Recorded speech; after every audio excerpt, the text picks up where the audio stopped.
Hi hello good morning. മഴ മാറി എന്ന് ചിന്തിച്ചിരിക്കുമ്പോഴാണ് ഇന്നലെ ശക്തമായ മഴ പെയ്തത്. മഴയും പൂക്കളും പല വർണ്ണത്തിലുള്ള ഇലകളും എല്ലാം കാണാൻ നല്ല ഭംഗിയാണ്. പക്ഷേ കൃത്യമായി മെയിൻറ്റെയിൻ ചെയ്തില്ലെങ്കിൽ ഒട്ടും ഭംഗിയുണ്ടാവില്ല. എനിക്ക് ഒരുപാട് ഇഷ്ടമുള്ള ഒരു പ്ലാന്റാണ് മോർണിംഗ് ഗ്ലോറി. നിത്യവും ധാരാളം പൂക്കളുണ്ടാകും. എന്നാൽ ഇപ്പോൾ ഈ ഒരു പ്ലാന്റിന്റെ വള്ളികൾ മൊത്തത്തിൽ സ്പ്രെഡായി കിടക്കുകയാണ്. ഇതൊന്ന് വൃത്തിയാക്കി എടുക്കാം.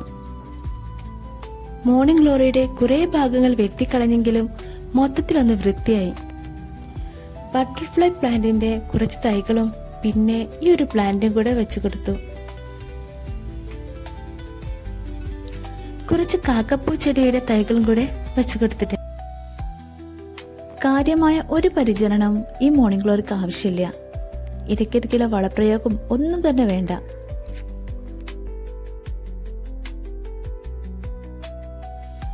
നന്നായി നനച്ചു കൊടുത്താൽ തന്നെ ധാരാളം പൂക്കളുണ്ടാകും. മറ്റൊരു പ്രത്യേകത എന്തെന്ന് വെച്ചാൽ അതിരാവിലെ തന്നെ പൂക്കളെല്ലാം വിരിഞ്ഞു തുടങ്ങും. ഏകദേശം 6 മണിക്ക് മുൻപായി തന്നെ പൂക്കളെല്ലാം വിരിഞ്ഞിരിക്കും.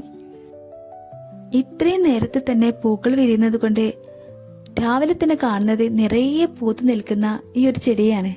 അതൊരു വല്ലാത്ത കാഴ്ച തന്നെയാണ്.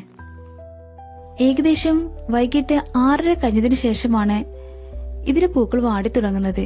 അതുകൊണ്ട് തന്നെ ദിവസം മുഴുവനും നിറയെ പൂക്കളായിട്ട് നിൽക്കും. പ്രത്യേകം പരിചരണം ആവശ്യമില്ലെങ്കിലും അധികമായി വരുന്ന ഭാഗങ്ങൾ ഇടയ്ക്കിടയ്ക്ക് വെട്ടിക്കളയണം, ഇല്ലെങ്കിൽ മൊത്തത്തിൽ സ്പ്രെഡാകും.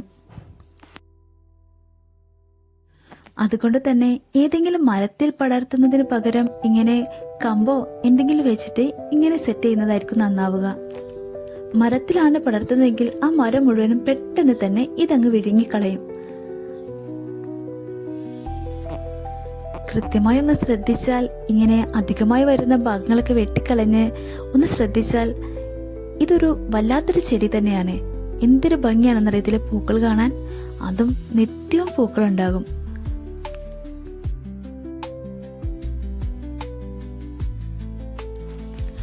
പൂക്കൾക്ക് നന്നായി ഒന്ന് വിടർന്നിരിക്കാൻ കഴിയാത്ത വണ്ണം അത്രത്തോളം ധാരാളം പൂക്കളുണ്ട്.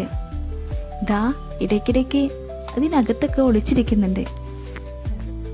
നിങ്ങൾക്ക് പൂക്കളെയും പൂമ്പാറ്റകളെയും ഇലകളെയും നിറങ്ങളെയും ഒക്കെ ഇഷ്ടമാണെങ്കിൽ ചാനൽ സബ്സ്ക്രൈബ് ചെയ്യുക, ലൈക്ക് ചെയ്യുക, സപ്പോർട്ട് ചെയ്യുക. മറ്റൊരു വീഡിയോയുമായി കാണുന്നത് വരെ താങ്ക് യു.